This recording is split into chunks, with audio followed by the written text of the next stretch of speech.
আল্লাহ রাব্বুল আলামিন বলেন কিয়ামতের ময়দানে আমি যখন আমলনামাদারি পাল্লায় দিয়ে ওজন দেব, যাদের নেকির পাল্লা হালকা গুনার পাল্লা ভারী হয়ে যাবে, তাদের ব্যাপারে আমি ফেরেশতাদেরকে বলবো ফাগুল্লুহু, এই ফেরেশতারা ওদেরকে বান্ধ মিওয়ারাইহিম জাহান্নাম, এরপর ওদেরকে আমার শাস্তির জায়গা জাহান্নামের মধ্যে ফিকে ফিকে ফালাইয়া দাও। এই জন্য আমার ভাইদেরকে বলবো, পর্দা আলে মা বোনদেরকে বলবো, নেকের পাল্লা ভারী করতে হবে, বাজান ঈমানকে মজবুত করতে হবে। আর সামনে আমাদের সামনে রমজান মাস আসতেছে বাজান, আমার আব্বাজান রহমাতুল্লাহ আলাইহি বলতেন দুনিয়ার যে কোনো কাজের একটা উপযুক্ত সময় আছে। যেমন কাপড় ব্যবসায়ী, তার ব্যবসার উপযুক্ত সময় রমজান মাস। বাজান যারা খেতে খামারে ফসল করে তাদের কিন্তু ফসলের কিন্তু একটা মৌসুম আছে না নাই? বাজান সমুদ্রে নদীতে মাছ ধরে, তাও কিন্তু মাছ ধরা একটা জোবা আছে না নাই? কিন্তু বাজানদেরকে বলবো, যারা নেক আমল বাড়াইতে চাও, গুনার থেকে বাঁচতে চাও, ঈমানকে মজবুত করতে চাও, বাজান নেক আমল বাড়াবার একটা মৌসুম বাজান রমজান মাস। কারণ আমরা এশার নামাজ ফরজ পড়লাম, হারে এখন যদি 70 বার এশার নামাজ ফরজ আদায় করো, যেই পরিমাণ সব তোমার আমল নামাজ জমা হবে, রমজান মাসে একবার যদি এশার ফরজ আদায় করো, এরকম 70 ফরজের সমান সওয়াব আল্লাহ এক ফরজে তোমার আমল নামায় দান করবে। আল্লাহর বান্দারা, আমরা এই সময় একটা ফরজ আদায় করলে যেই পরিমাণ সব আমল নামায় জমা হবে, রমজান মাসে একটা সুন্নাত যদি তুমি আদায় করো, বাজান ফরজের সমান সব আল্লাহ রাব্বুল আলামিন আমল নামায় দান করবে। এ কবরের যাত্রীরা, রমজান মাসের ভিতরে এমন একটা রাত্রি, যেই রাত্রি সম্পর্কে আল্লাহ রাব্বুল আলামিন বলছেন খায়রুম মিন আলফি শাহরিন, 1000 মাসের চেয়ে উত্তম। 1000 মাস হিসাব করলে দেখা যায় 83 বছর 4 মাস হয়। 83 বছর 4 মাস বয়স লোকের সংখ্যাও তো কম। জোরে বলেন কথা ঠিক কিনা? 83 বছর 4 মাস পর্যন্ত আপনি যদি 24 ঘন্টার জন্য ইবাদতের ভিতরে লিপ্ত থাকেন, যেই পরিমাণ সওয়াব পাবেন, ওই রমজান ওই একটা রাত্রিতে তার চেয়ে বেশি সওয়াব আমল নামায় জমা হয়। বাজান এই রাত্রিটা রমজান মাসের মধ্যেই আছে। কোন মাসে? যেটাকে সবে কদর বলা হয়। এই জন্য ইমানের একটা অংশ হলো সবে কদর তালাশ করা। জোরে বলেন কথা ঠিক না ঠিক? এই কবরের যাত্রীরা নফস কিন্তু 3 প্রকার। 1 নম্বর নফস হলো নফসে আম্মারা, এটা কিন্তু কোরআনুল কারীমের ভিতরে আছে। কির ভিতরে আছে? কথা কয় না? আরেকটা নফসের নাম হলো নফসে লাওয়ামা, আর একটা নফস নফসে মুতমাইন্না। নফসে আম্মারা কাকে বলে? সব সময় গুনাহ করতে ভালো লাগে, নেকের কাজ ভালো লাগে না। এই নফস হইল নফসে আম্মারা। এই নফসের নাম কি? নফসে। এই দুনিয়া থাকা অবস্থা আপনি নিজেই পরীক্ষা করে দেখতে পারবেন আপনার নফসটা কোন নফস। কথা ঠিক না ঠিক? মুজাহাদার মাধ্যমে, কোরআনুল কারীম তেলাওয়াতের মাধ্যমে, মৌতের মুরাকাবার মাধ্যমে, জিকির আজকারের মাধ্যমে এই নফস পরিবর্তন ঘইটা এক পর্যায়ে নফসটা নফসে লাওয়ামায় পরিণত হইয়া যায়। নফসে লাওয়ামা কাকে বলে? গুনাহ করার সময় চুপ থাকে, গুনাহ হওয়ার পর ভিতরে আফসোস তৈরি হয়, এই গুনাহটা আমি কেন করলাম। এই নফসটা কোন নফস? হ্যাঁ, আর একটা নফসের নাম হলো নফসে মুতমাইন্না। বাজার নফসে মুতমাইন্না কাকে বলে? গুনার কাজ ছাড়তে পারে, নেকের কাজ করতে পারে। বলেন, নেক করতে পারে, গুনাহ ছাড়তে পারে। বলেন, নেক কাজ করতে পারে, গুনার কাজ ছাড়তে পারে। এই নফসটা কোন নফস? বলেন, নফসে কথা ঠিক কিনা? এ কবরের যাত্রীরা, যারা বেহেশতে যাইতে চান, জাহান্নাম থেকে বাঁচতে চান, আপনার নফস যদি নফসে মুতমাইন্না না পৌঁছাইতে পারেন, আমার মালিক যখন কিয়ামতের ময়দানে ডাক দেবে, ইয়া আইয়াতুহান নাফসুল মুতমাইন্না ইরজিই ইলা রাব্বিকি রাদিয়াতাম মারদিয়া ফাদখুলি ফি ইবাদি ওয়াদখুলি জান্নাতি। এটা কি আমি কোরআন শরীফ আয়াত শুনেছি না অন্য কিছু? আস্তে কর। হ্যাঁ, আল্লাহ রাব্বুল আলামিন কোন নফসদেরকে ডাকবেন বলেন? নফসে মুতমাইন্নার দলদেরকে বলেন, বলেন আবার বলেন, ইয়া আইয়াতুহান নাফসুল মুতমাইন্না ইরজিই ইলা রাব্বিকি রাদিয়াতাম মারদিয়া ফাদখুলি ফি ইবাদি ওয়াদখুলি জান্নাতি। হে নফসে মুতমাইন্নার দলের আসো, তোমরা আমার বান্দা বান্দীদের কাতারের ভিতরে শামিল হয়ে যাও, এরপরে তোমরা আমার বেহেশতের ভিতরে ঢোকো। কাদেরকে ডাকবে? হ্যাঁ, নফসে মুতমাইন্নার ব্যাখ্যা কি দিয়েছিলাম? হ্যাঁ বলেন, নেকের কাজ করতে পারে, গুনার কাজ ছাড়তে পারে। এই আল্লাহর বান্দারা বেহেশতে যাওয়ার জন্য আল্লাহ রাব্বুল আলামিন শর্ত লাগাইছেন না দুইটা? কয়টা? ইন্নাল্লাযীনা আমানু ওয়া আমিলুস সালিহাত। ঈমান, নেক কাজ। বলেন আবার কোন? তাহলে ঈমান নেক কাজ দুইটা লাগবে বেহেশতে যাওয়ার জন্য। ঈমান বলা হয় বিশ্বাস, নির্ভেজাল, তিন জিনিসের সমন্বয়। মুখে স্বীকার করা, হুবহু অন্তরে বিশ্বাস, কাজে প্রমাণ করে দেখানো। এই তিন জিনিসের সমন্বয়, তার নাম কি? এই ঈমান থাকতে হবে নির্ভেজাল। আল্লাহ রাসূল সাল্লাল্লাহু আলাইহি ওয়াসাল্লাম বলেন, আখলিস দীনাকা ইয়াকফিকা আমালুল কলিব। তোমাদের ঈমান যদি নির্ভেজাল হয়, স্বচ্ছ হয়, এই তাহলে তুমি অল্প এক আমল করবো তো জান্নাতে চলে যাবা। ঈমান হওয়া লাগবে কি? নির্ভেজাল, স্বচ্ছ। কথা ঠিক কিনা? এই আল্লাহর বান্দারা, পর্দার মা বোনেরা, অনেক বাজানদেরকে বলি, আমরা এখনো বলি, কেউ রাগ করবেন না। এক শ্রেণী আমার বাজানরা কিন্তু স্বাধীনতা পাইয়া, ক্ষমতার বলে, টাকার বলে, সম্মানের বলে, দুনিয়ামুখী মানব রচিত তন্ত্রমন্ত্র যারা রাজনীতি করে, বাস্তবায়ন করতে চায়, তাদের সঙ্গে জড়াইয়া দল করেন। কথা কয় না? আছে না নাই?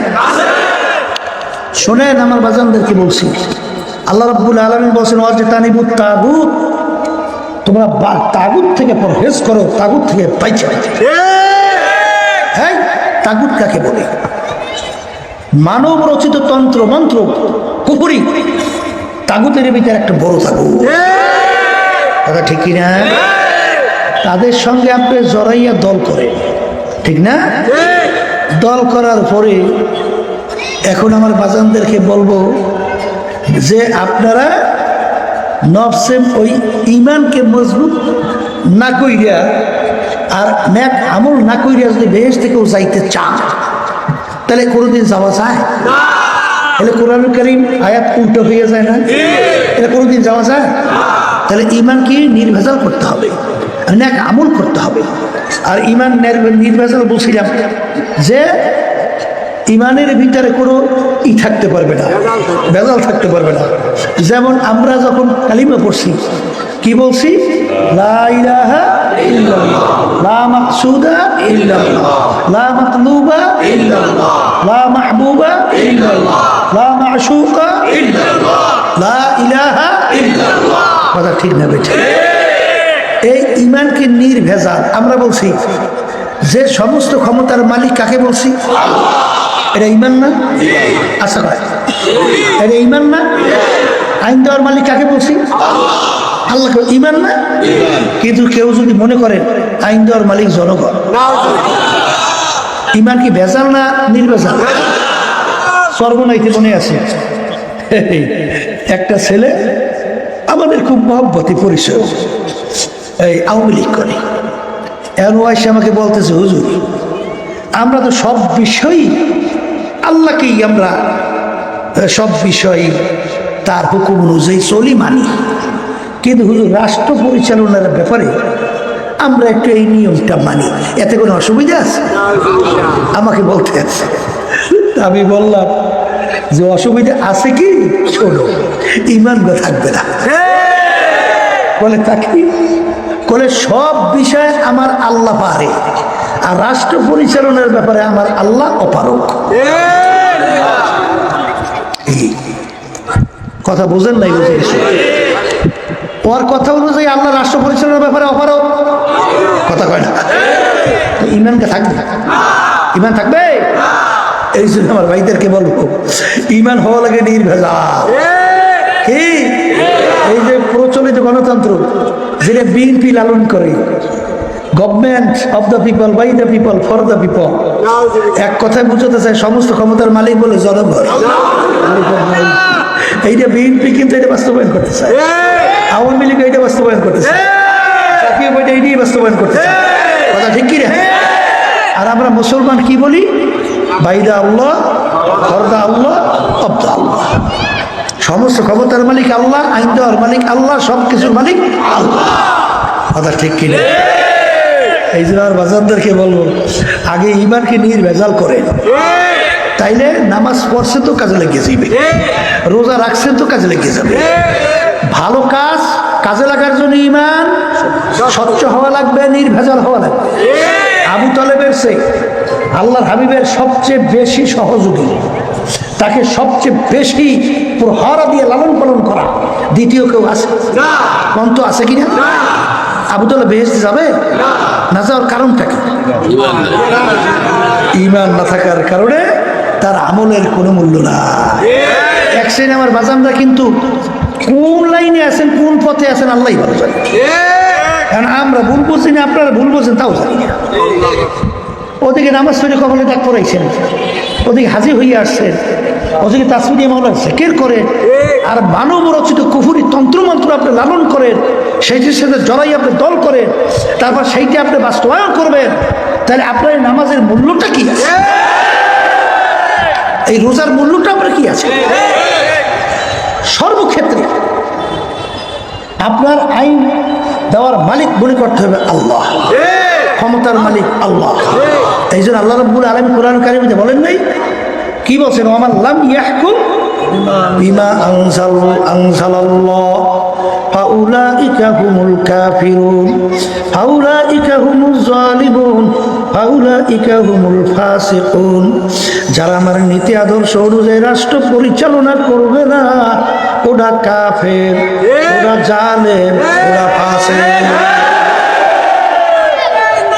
অনেকের যখন নাকি অনেকের মনের বিরুদ্ধে কথা হয়, তখনই আমাদের উপর রাগ হয়ে যায়। কথা ঠিক নেই?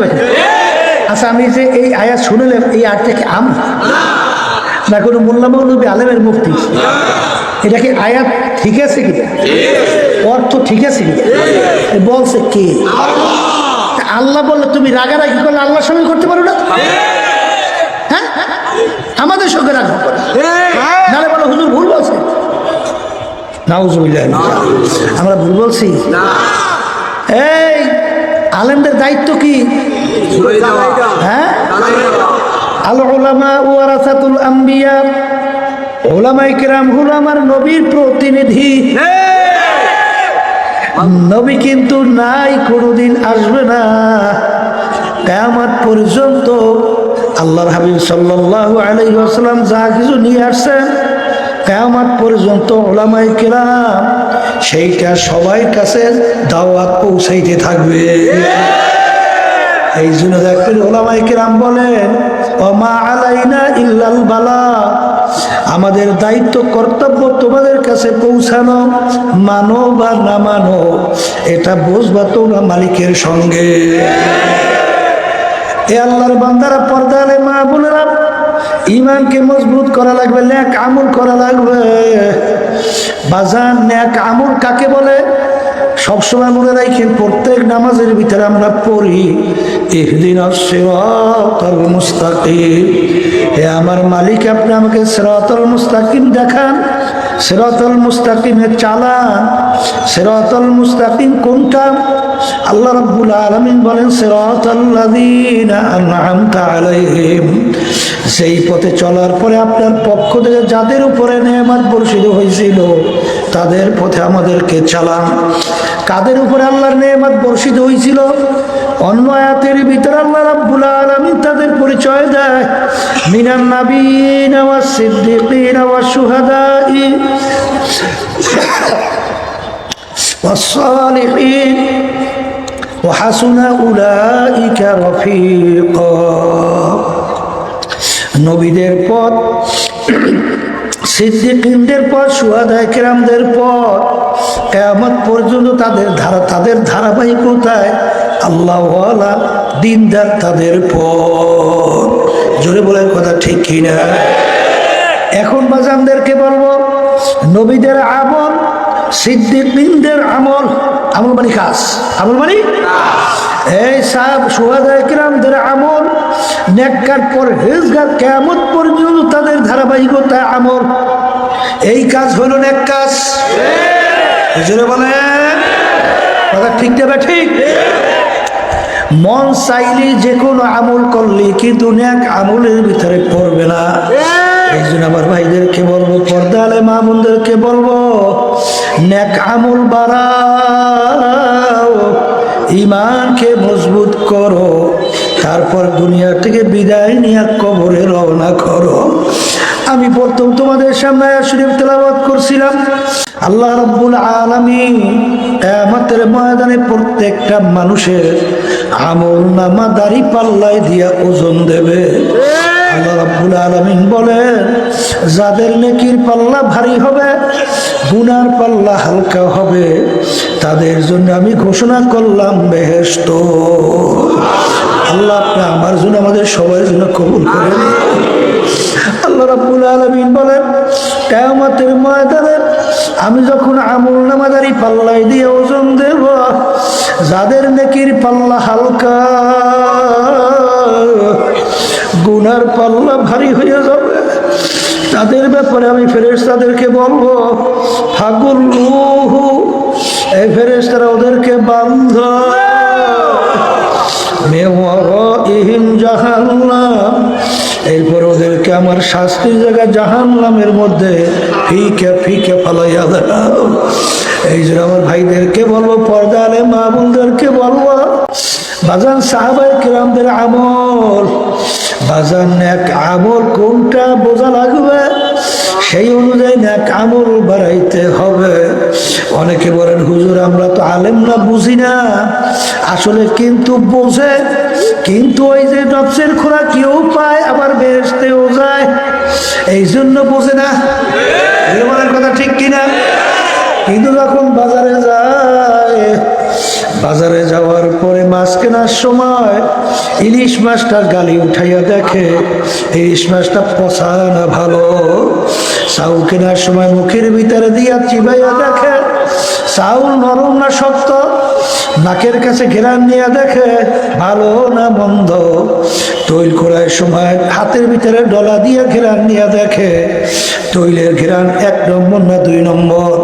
হে দুনিয়াদার পাগল আমার বাবারা, দুনিয়ার ব্যাপারে খুব চালাক। কই তোমাকে তো ধোকা দিয়া কেউ টাকা নিতে পারে নাই, তোমাকে ধোকা দিয়া তো তোমাকে দুনিয়ার বিভিন্ন সম্পদ নষ্ট করতে পারে নাই। কিন্তু আখিরাতের ব্যাপারে হুজুর বুঝি না, কারণ সবসময় মনে রাখো ওই হাদিস আল্লাহ রাসূল সাল্লাল্লাহু আলাইহি ওয়াসাল্লাম বলছেন, আমার উম্মতদের ভিতরে 73 দল হবে, এর ভিতরে 72 দল ধ্বংসপ্রাপ্ত হইয়া জাহান্নামে চলে যাবে, একটা দল শুধুমাত্র নাজাত পাইয়া জান্নাতে যাবে।